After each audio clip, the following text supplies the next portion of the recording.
Food packet કે જે જીવન જરૂરિયાત વસ્તુઓ છે એ પણ હજી આજ સુધી આ વિસ્તારની અંદર કોઈ પણ ગામોની અંદર પહોંચી નથી. મને સમાચાર મળ્યા કે રાજ્યના મંત્રી જગદીશ વિશ્વકર્માએ બેન માટે કરીને ટીકા કરી છે કે વિસ્તારની અંદર નથી અને જુનાગઢ છે. તો હજુ સુધી વહીવટીતંત્ર અમે આજ સવારથી ગામડામાં ફરીએ છીએ. અમારા જિલ્લા કોંગ્રેસ સમિતિના પ્રમુખ ગુલાબભાઈ 2 દિવસથી ટ્રેક્ટર લઈને તમામ ગામડાઓમાં ફરે છે.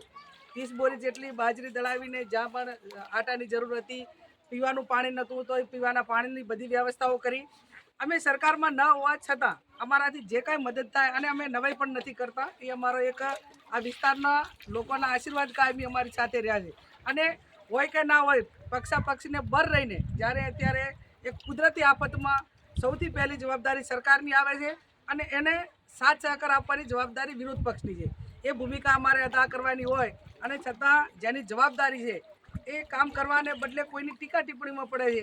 એટલે છટકવાની બારી જ્યારે ગોતતા હોય ત્યારે એમને આ વિસ્તારના ગામડાની મુલાકાત લેવી જોઈએ અને બનાસકાંઠાને વિશેષ પેકેજ આપીને જે એના રૂલ્સ છે સરકારના, કેમ કે આટલા ઇંચ વરસાદ થાય તો જ ખેડૂતોને સહાય મળે. આ તમે રસ્તામાં આવ્યા છો, કેટલું પશુધન મરેલું છે, કેનાલો બધી તૂટી ગઈ છે, જમીનનું ધોવાણ પણ એટલું થયું છે, મકાનો રહેવા માટે કોઈ મકાન રહ્યા નથી.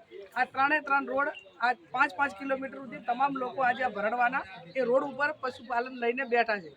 એ વેદના જેને સ્થળ ઉપર રહીને જોઈ હોય એને થાય, ટીકા ટિપ્પણી કરવા વાળાને ન થાય.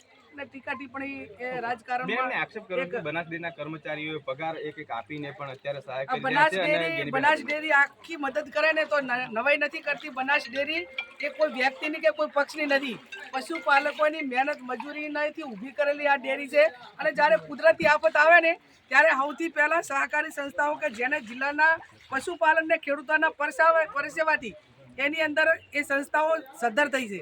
અને આવા સમયે જ્યારે સહકારી સંસ્થાઓ રાજકારણ આગળ કરીને એને ટીકા ટિપ્પણી કરીને કે આમ પોતે આમ ખૂબ નવાઈ કરે છે અને એક આખી જાણે પોતે ઉપકાર કરતા હોય એ પ્રમાણેની વાત જો કરતા હોય તો હું માનું ત્યાં સુધી બનાસકાંઠાના પશુપાલન ખેડૂતોનું અને સમગ્ર જેણે આ પરસેવો વાવીને કે એમાં મહેનત મજૂરી